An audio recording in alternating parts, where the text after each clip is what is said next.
म्हणजे आताचा भारतीय जनता पक्ष या निवडणुका आणि निवडणूक यंत्रणा ही लोकशाही पद्धतीने त्या लढल्या जात नाही. महाराष्ट्राच्या निकालानंतर दिल्लीनं जो निकाल दिला तो काँग्रेस आणि आप एकत्र लढले असते तर निकाल वेगळा लागला असता.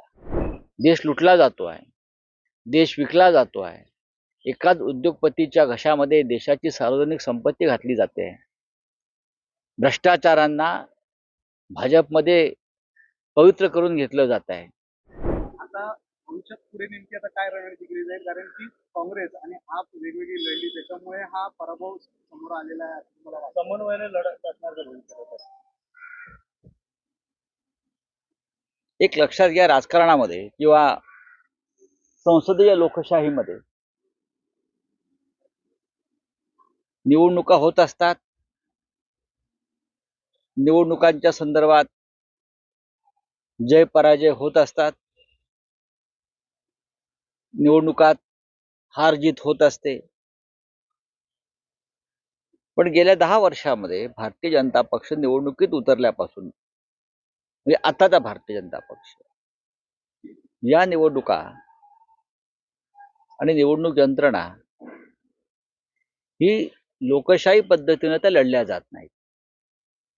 त्या सैतानी किंवा हैवानी पद्धतीने लढल्या जातात की आम्हाला जिंकायचंच आहे, आम्हाला हरवायचंच आहे, आम्हाला विजय कोणत्याही परिस्थितीत खेचून आणायचाच आहे. त्यासाठी मग साम दाम दंड भेद अर्थ सगळ्या गोष्टींचा वापर केला जातो. मतदार याद्यातला घोटाळा आपण महाराष्ट्रात पाहिला, तोच आपल्याला दिल्लीमध्ये दिसतोय,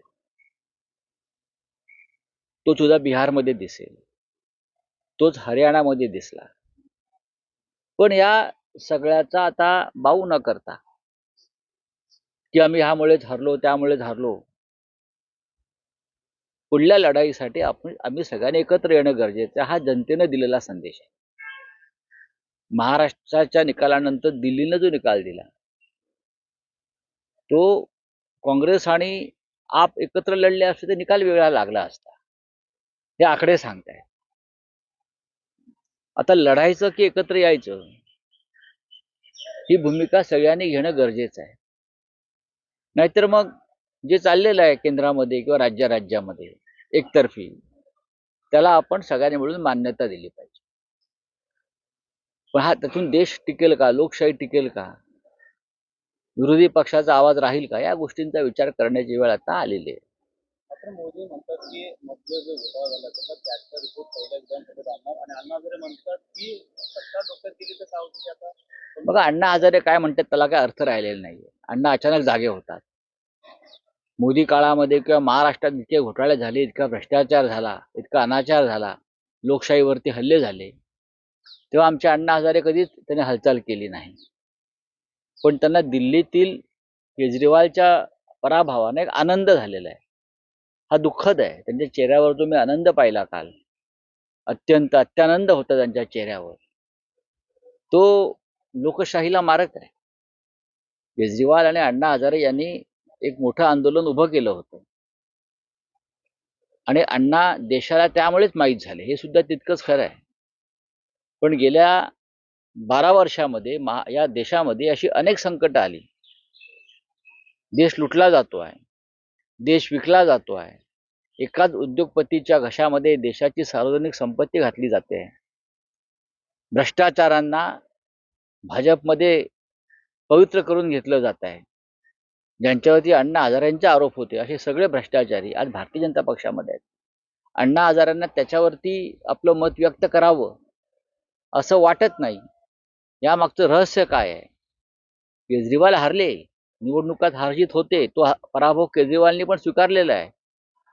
पण त्याचा आनंद जर अण्णा हजारे यांच्यासारख्या लोकांना किंवा केजरीवाल हरल्याचा आनंद काँग्रेसलाही झाला असेल तर मला त्याचं दुःख वाटतंय. कारण केजरीवाल जरी हरले असले तरी भारतीय जनता पक्ष विजयी झाला, नरेंद्र मोदी विजयी झाले, अमित शहा विजयी झाले, ज्यांनी या देशाच्या लोकशाहीचा खड्डा खणलेला आहे. मुख्यमंत्र्यांचं म्हणणं आहे की खुर्चीसाठी लढत होते. मग तुम्ही कशासाठी लढताय? आम्ही खुर्चीसाठी लढत होते, मग तुम्ही कशासाठी लढताय? त्याचा खुलासा, तुम्ही जनसेवेसाठी लढताय आणि बाकी सगळे खुर्चीसाठी लढताय. हे सरकार महाराष्ट्रातले म्हणजे वेड्यांची जत्रा आहे. मी आधी सांगितलेलं आहे, त्यांना विजयाचा हँगओव्हर झालेला आहे. उतरत नाही अजून, अहंकार आहे. निदान देवेंद्र फडणवीस यांनी तरी संयमानं बोललं पाहिजे.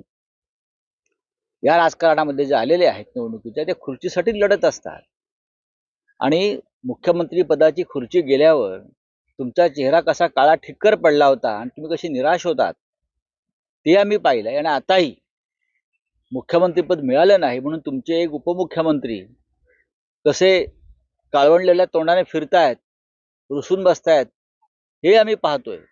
ही खुर्चीची लढाई तुम्ही सुरू केलेली आहे. विरोधी पक्षाचं काम आहे जनतेचा आवाज बनवून काम करणं हे आहे. देवेंद्र फडणवीस यांनी काम केलंय 2019 मध्ये जी निवडणूक झाली त्याच्या आधी उद्धव ठाकरेंनी सरळ मला 4 निवडणूक दिली होती. तर ते असे देखील म्हणतात की बंद दाराची चर्चा झाली होती की मुख्यमंत्री पदासाठी नाही तर उपमुख्यमंत्री पदासाठी झाली होती. ही काय निवडणुकी असं ठरलं नाही. अमित शहा काय बोलतात, देवेंद्र फडणवीस काय बोलतायत, आता तुम्ही हे किती वेळा विचारणार? त्याला एक मोठा काळ उलटून गेलेला आहे. जर दिलेला शब्द पाळला असता अमित शहानी, तर मला असं वाटतं ही पुढली सगळी घडामोडी आहेत त्या घडल्या नसत्या 2019ला. आणि देवेंद्र फडणवीस जे बोलत आहेत त्यांनी हॉटेल ब्ल्यू सी मध्ये जी पत्रकार परिषद अमित शहाच्या उपस्थितीत झाली, त्यात त्यांचे जे सुरुवातीचं निवेदन आहे ब्ल्यू सी मधलं, ते त्या अजूनही यूट्यूबवरती किंवा अन्य माध्यमावरती उपलब्ध आहे. त्यात त्यांनी आपण काय बोललो होतो भारतीय जनता पक्षाच्या किंवा युतीच्या वतीनं, ते स्वतःच केलेलं निवेदन स्वतः ऐकावं. म्हणजे हे किती खोटं बोलतायत हे त्यांना स्वतःला कळेल. 2019चं सोडून द्या, आम्ही पवारांबरोबर किंवा पवार साहेबांबरोबर काही चर्चा केली असं म्हणता आधीच. मग 2014ला काय झालं होतं ह्याचं उत्तर द्यावं ना. 2019 सोडून द्या, 2014 साली काय झालं होतं की ज्याच्यामुळे भारतीय जनता पक्षानं आमच्याशी युती तोडली? तेव्हाही अमित शहाच होते, तेव्हाही देवेंद्र फडणवीस होते आणि तेव्हाही तुमचे ते कोणीतरी ओम माथुर होते इथे. का तोडली? 2019 नंतर बघू. 2014ला हिंदुहृदय सम्राट शिवसेना प्रमुखांच्या निधनानंतरची पहिली निवडणूक होती. महाराष्ट्र दुःखात होता, तरी तुम्ही शिवसेना प्रमुख नाहीत या आनंदात तुम्ही ज्या निवडणुका लढवल्यात, ते काय होतं? तेव्हा तर शरद पवार साहेब नव्हते ना, तेव्हा काँग्रेस नव्हती आमच्याबरोबर, आम्ही तुमच्याबरोबरच होतो. देवेंद्र फडणवीस, मी यांना परत परत सांगतो, त्यांना विजयाचा हँगओव्हर झालाय किंवा त्यांना विजयाचं डिप्रेशन आलंय. लोकांना पराभवाचं डिप्रेशन येतं, ह्या लोकांना विजयाचं डिप्रेशन आलंय आणि हे डिप्रेशन एवढ्यात जाईल असं मला वाटत नाही. छोटे मोठे ऑपरेशन नाही तर आम्ही मोठे ऑपरेशन कोण असं म्हणताय? म्हणू द्या. ऑपरेशन वगैरे आम्ही काही बोलून दाखवत नाही, वेळ आले की कळेलच. आणि आमच्या माणसांना वाचवण्यासाठी आम्ही प्रयत्न बघा, करतो असं आहे असं एकनाथ की शिंदे म्हणतात. बघा, त्यांचं ऑपरेशन कधी होईल अमित शहाकडून ते त्यांना कळणार नाही. त्यांना कधी घेतलं तर ऑपरेशन थिएटरला आणि काय त्यांचं काय कापलं जाईल हा, ते त्यांनाही कळणार नाही. सोडून द्या म्हणावं, चला आपको हिंदी में कुछ है तो बोले. आम आदमी पार्टी की जो हार हुई है इसके पीछे संघर्ष कांग्रेस है, कांग्रेस की वजह से बात कांग्रेस का खाता ही नहीं खुला है। कहीं ना कहीं अड़ियल भोजपुरी जो उनका बर्ताव था, ये महाराष्ट्र इलेक्शन में भी दिखा, एमपी के इलेक्शन में भी दिखा, दिल्ली कांग्रेस ने अगर उम्मीदवार नहीं किया होता तो 4000 नहीं, ये दोनों की जिम्मेदारी है, सिर्फ कांग्रेस की जिम्मेदारी नहीं है.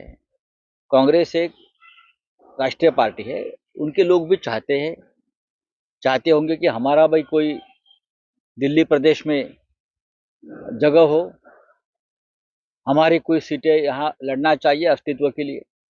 तो ये आम आदमी पार्टी और कांग्रेस पार्टी दोनों की जिम्मेदारी है कि बैठकर